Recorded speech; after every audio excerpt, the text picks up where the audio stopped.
Welcome to The Courage Effect. I'm Suzanne Weller, and this is a show about growth and unleashing what's possible. You will hear inspiring stories about what courage looks like, how we navigate what's getting in our way, and the opportunities that surface when we choose courage over comfort. Let's get started. Hi, everyone. This is Suzanne. Welcome to The Courage Effect. So today's show is going to be a little bit different from the format that we've had so far in that I am essentially going to be the guest. I'm going to be having a conversation with all of you about courage. And since I've launched the show a few months ago, a lot of people have asked me, why courage? Why is this the theme that is really important to me? And why have I actually had the passion of creating this show around it? Courage really has been a recurring theme throughout my life, and it's foundational to who I am. So I want to share some stories with you today, maybe a little bit of background about who I am. Maybe if you know me, you're going to learn a few new things about me. And for those that don't, you get more insight into what makes me tick. But I grew up in California. Now I live in Seattle. I've also lived in New York. So I've lived in a number of different places, which I think has been a big part of who I am, and having the courage to move to different places and to want new environments and to grow. And I really believe that a big part of this came from my parents. My parents are from England, and they moved to California in the 60s. And they had gotten married, came over, they had met at work. They were introduced by a colleague. So at the same time they were getting married, they decided to make the big move. England wasn't economically in the best of places, and they figured, why not now? So they moved, got the apartment, did everything. My sister and I grew up. And that sort of pioneering spirit is something that really stuck with me. And it was something that my parents really encouraged myself and my sister to do throughout our lives. So I remember growing up when it was time to go to college, and my parents were really encouraging, go away, go somewhere where you're out on your own, you're not too close to home, so that you really are in a space of, staking your own claim and figuring things out for yourself. At the same time, they were being very supportive. They weren't just casting me off. So I did end up going to school maybe about a half an hour from where I grew up, or an hour, not very far, but it was still a little bit of distance. And I think a part of my parents maybe wanted me to go further, just again, for that broader experience. But there is something to be said about being in a new environment. And I now even call it fresh walls, I need to be in a new space. I love traveling. I love getting out there. There's a certain amount of risk and courage that goes along with that. And being in a place where you know that you're either putting down roots or you're figuring out how you're going to experience it for yourself. And that's something that really stays with me. I like to see the world from other perspectives and not just my own. And I do believe that that really is core to who I am, and ultimately core to the show, core to courage. And for me, I call myself a partner in courage. And I really live this mission every day through the work that I do at my company, which is called Weller Collaboration, where I partner with leaders as a coach and consultant and facilitator to enhance leadership, to actually help them to grow and to see, what are the things in their lives and in their professional careers that maybe they've done. Their success is wonderful. They've done a lot to get here. But what is it going to take for the next stage of their life, the next chapter? Who do you want to be as a leader? How do you want to influence the world and the people that are around you? And this is something that I truly, truly love my work. Every day I get up, in addition to my husband, my family, my community, the things that really get me up, that make me feel good every day, a big part of it is also my work. That's what gets me out of bed. I get to partner with remarkable people. I get to learn every day. I get to hear stories, and I get to grow. And that, I think, is a big inspiration for this show. Is I hear these fantastic stories every day from people, and sometimes they're really difficult stories. And I know that you've heard some of these on this show, and you will continue to. But that is where we as human beings truly realize growth. It's when we go through challenges, it's when we go through unsteadiness that we figure out who we are and what really makes us tick, and how can we develop. So with this conversation today, I'm going to talk a little bit about four main points over the course of this time. First of all is going to be experience and action shapes you. The second is focusing on what we can control. Thirdly, courage is a practice. It's really a collection of many actions, both big and small. And finally, we're going to talk a little bit about regret, our relationship with regret. So let me start by just saying quick definition of how do I define courage? I know that's a question that I ask a lot of my guests. For me, courage is doing the hard thing and sometimes the unpopular thing. It's knowing that there's risk and moving forward regardless. It's taking a chance and seeing what happens. And as I said, that was a big part of me growing up. My parents really instilled that in me. And through my experiences, through the things that I learned from, I think one of them was pretty impactful in my life. And to this day, I think about it every day. And it's because I literally wear it. I wear this experience in the form of a scar. I was in a car accident when I was 18 years old. I was a freshman in college. And we were going out to dinner. It was just me and some friends. We were in a Jeep. And when we were just going down the main drag, a woman was pulling out of a parking lot and hit us, and we were all thrown from the vehicle.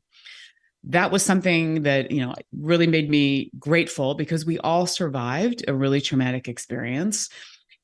But the other thing that I learned was how do you deal with, circumstances that you don't necessarily have control over? How do you manifest something positive out of something horrible that happens to you?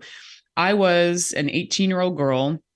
I was, Southern California. I went to the beach a lot. I was thrown from this Jeep. I had a lot of scars on my body. I had a skin graft done on my leg. And I was really self-conscious about these scars. And at the same time, it was navigating that in my 18-year-old brain.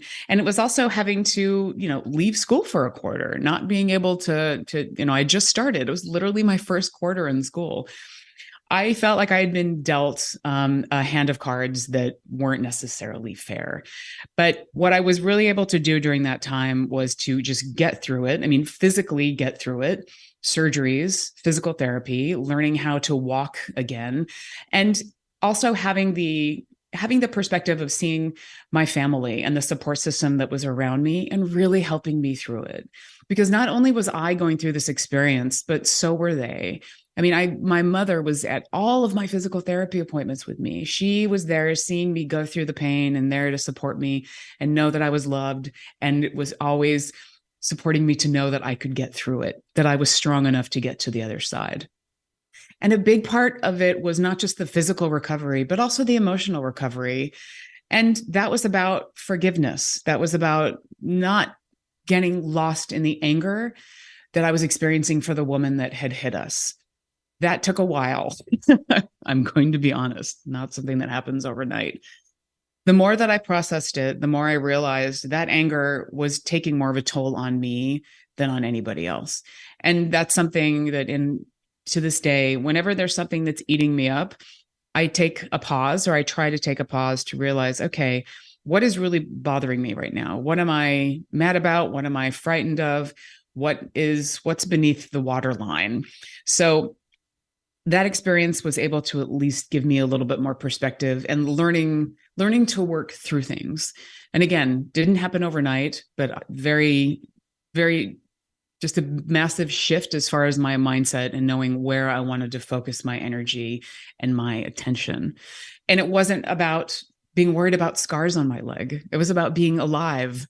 And it was about knowing that I still had days ahead of me. And that was a gift. So while the scars overall, they were something that I didn't necessarily want, I actually ultimately ended up really claiming them as a story. I do feel like it helps me to identify who I am, and it tells the story of something horrible that I went through, and I got to the other side.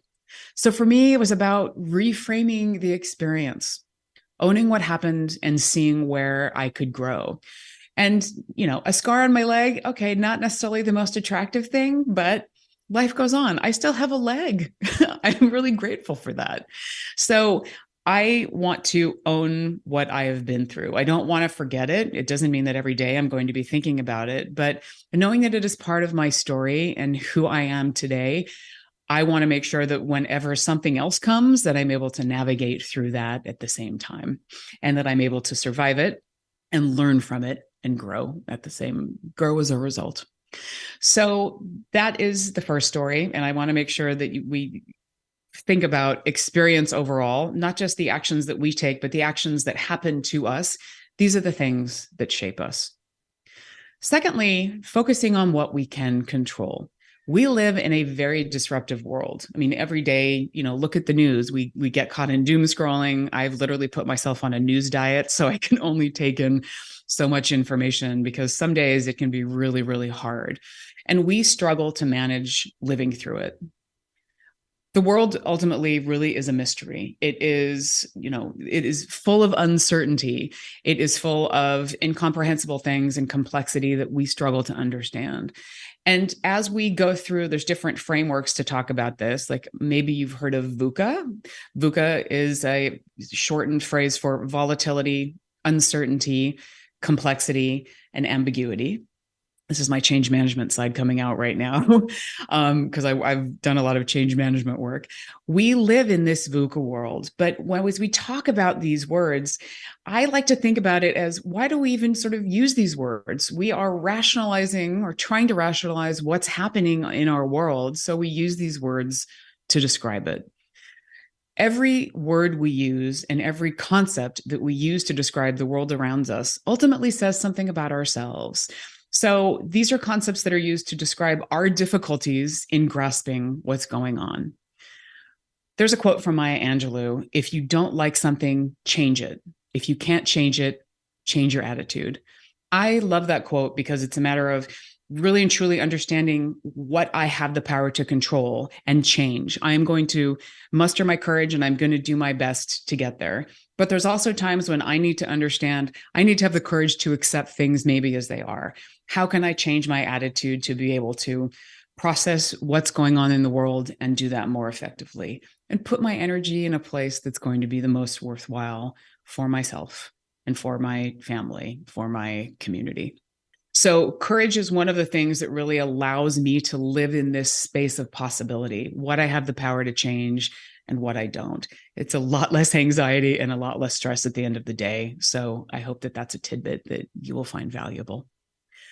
We are going to take a quick break. This is Suzanne. You're listening to The Courage Effect. We will be right back.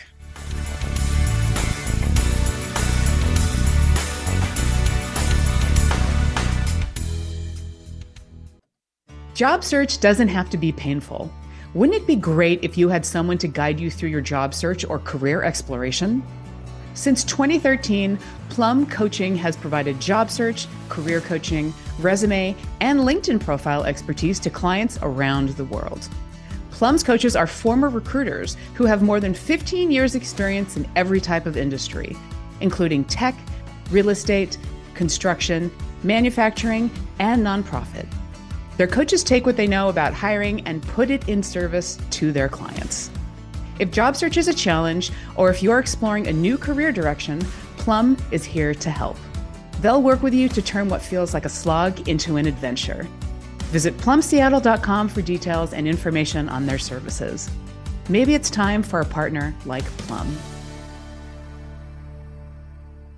Talk radio with a purpose. Alternative Talk 1150.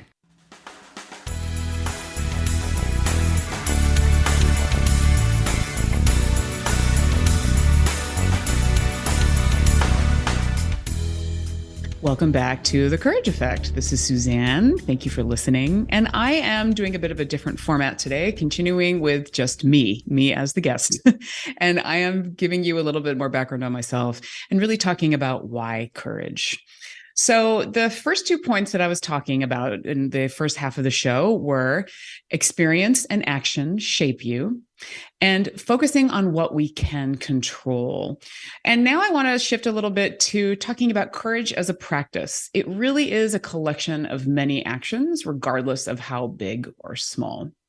I shared a story in the first half about being in a car accident and having a story and reframing that to be a powerful imprint on me. Obviously, that's a big story. That's a larger, courageous action when you're getting over something along those lines. But it can be the really small day-to-day actions that sometimes take a really big amount of courage and we don't necessarily give ourselves credit for them.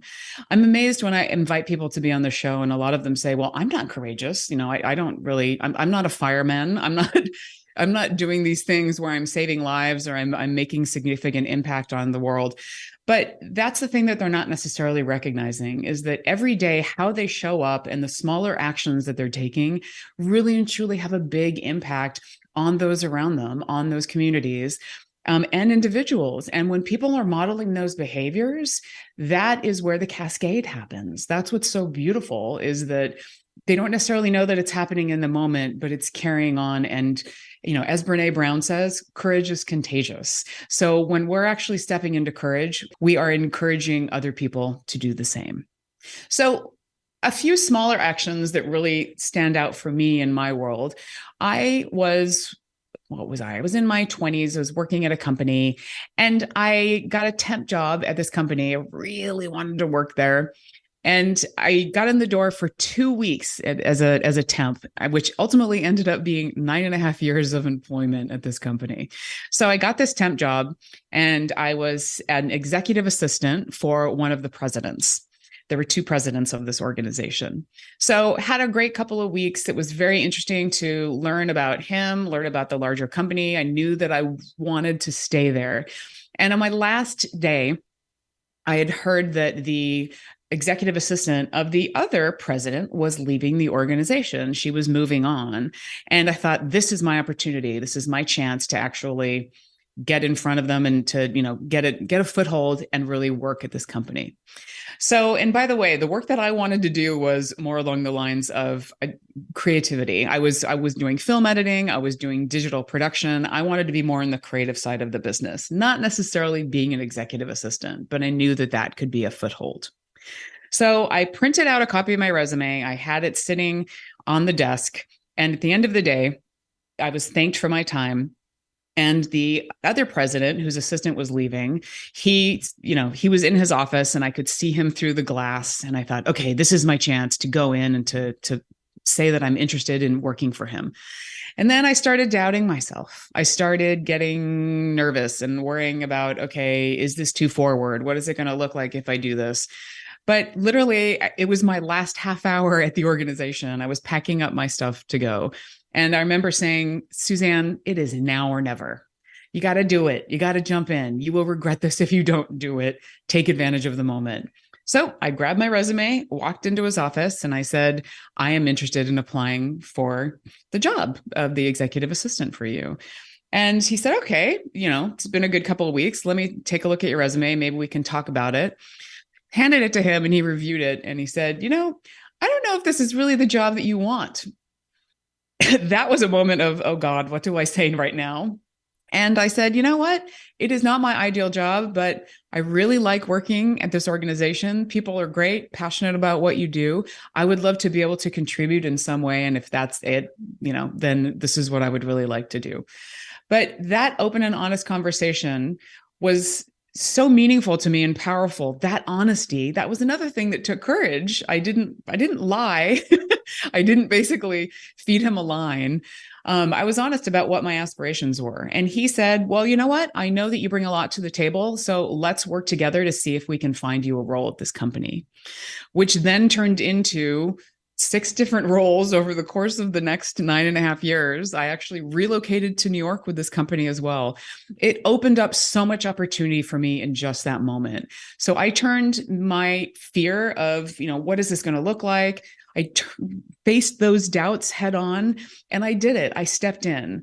And that was something that I could have easily just not done. I could have just walked away and regretted. I am so happy that I did it. And along with other opportunities that I had, when there was an opportunity of moving to New York, I actually was the one that created that. I wanted to do it, had a conversation with them about it. I mentioned it in a conversation with my manager at the time. I remember thinking maybe it's too forward, but he glommed onto it. He loved the idea. So that's the Those are the things where courage comes in. Maybe you mention it, maybe you don't. How do we get more comfortable with potentially putting ourselves out there? How do we think more about what's the cost of not doing this? So much of the time we tend to, there's a word, catastrophize. I really do believe that we do this probably a little bit too much. We tend to think, we think worst case scenario, oh my God, I'm going to say this. He's going to think I'm forward. He's going to think that, et cetera, et cetera. How can we potentially think about what's the best thing that can happen instead of what's the worst thing that can happen? So in those moments, again, maybe having a conversation with ourselves, taking a pause and thinking about the risk of not doing something. When we come to milestones in our life, when we think that it's time for a change, how do we potentially make some steps to get a better idea of what do we want and what do we need? What do we need to do to make it happen? Maybe it's in the form of, having that conversation with somebody or mentioning something in a conversation that we're having. How do we make sure that we're adding what we want and we're not just letting those windows pass by? I also want to say that it's important for us to encourage others to do the same, because we can speak for ourselves, we can be courageous, and as I said, model that behavior for others. How do we also encourage other people to tap into their bravery at the same time? How do we give them the space to bring those uncomfortable or maybe awkward things to us? So maybe think about also not just how you're doing it, but where are you potentially giving others the space to be able to do that as well? How can we invite bravery and courage in? So smaller practices matter. And this is also maybe sometimes just having a difficult conversation with somebody. This is about maybe just speaking for what we really want, or standing up for something. If we see something happening that we don't agree with, how do we actually stand in our conviction and our integrity and say something or do something to make a difference? So small actions matter. Third point. I'm going to transition into the fourth point, which is regret. And I like to think of it as our relationship with regret. A lot of us say, a lot of people have the mantra, no regrets. I don't necessarily think that's possible. I do try to minimize regrets in my life, but I really welcome the idea of, what do I learn from regret? What is one thing in my life that I don't regret? And maybe you can ask yourself the same thing. Maybe you didn't speak up. Maybe you didn't take a chance on something. Maybe you didn't spend enough time with someone. I know that's something that really resonates for a lot of us. What are the things in your life? What are the moments that maybe you can reflect a little bit on? How might I have done that differently? Daniel Pink has a book called The Power of Regret. I'm not sure if you've read it. I highly recommend it. He really talks about regret being the lightning rod for us to learn. How do we actually maybe look back and get a better idea of what we're going to learn from those scenarios? Maybe some of the patterns that have happened. You can notice maybe there's a certain fear that maybe it's like you want to be liked. Maybe you want to be right a lot of the time. Maybe you overspoke. That's the other thing. It's not about not doing something. Maybe you were so aggressive in talking about something and proving that you were right that you offended people, or people don't necessarily want to engage with you anymore. If we take some time to actually reflect and look back, it's pretty remarkable on what we can learn, the patterns that we can expose for ourselves. He actually speaks about Tina Seelig, who's a professor of Stanford, in the book. And she has something that she does with her students called a failure resume, which is a detailed inventory of our flops. So instead of the resume of all of your accomplishments, it's the reverse. And this is not supposed to be an exercise for self-flagellation. It really allows us to involve some disclosure. I think that that's kind of a good way of saying it, but to maybe be an observer about ourselves. How can we look back on mistakes or things that we did from a perspective of not beating ourselves up, but what were the things that were going on that drove that? How might I go back, see a pattern, and change it? And this is a way for us to actually learn from it and not necessarily diminish our mistakes, but How do we take inventory on being something that is valuable? Our mistakes are just as valuable as the things that, we succeed at. How do we actually learn from them and use that as fuel moving forward? There's so many different things that we talk about. I haven't had this conversation, or a missed connection, the if onlys, right? If only I had done this, it would make a difference. Instead of beating ourselves up about it, how might we turn this into an opportunity to learn and to grow and to change? So I really encourage a reflection practice. I do this myself. How do we look back and say, why did I do something? Why didn't I do something? It's a great opportunity for us to learn more about ourselves and what is actually motivating us at that time, because that can also change as well. Certain things that are important to us at one point in our lives can really evolve as well. I also like to think of this as an opportunity to let things go. That is also a huge part about courage. What are the things that are worth your energy, as we were talking about earlier? But also, what are the things that are essentially baggage? What do we want to let go of? Anxiety, worry. How can we potentially get more confident in the moment of why we want to do something or why we don't want to do something, and feeling more at peace and knowing that we're putting our energy in the right place? So let me give a quick wrap up as we're about to close the show on the 4 points that I had made today. So first of all, experience and action shapes you. It really does become a part of your story. Own that story.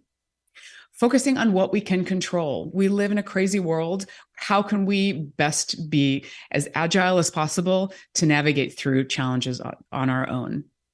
And courage is a practice. It's a collection of many practices and many actions every day, big and small, that all add up, and everything makes a difference.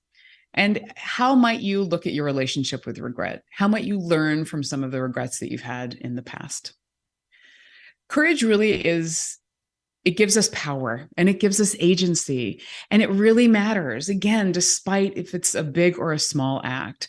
And this is one of the reasons why I have this show. I wanted to actually have the courage to create this show.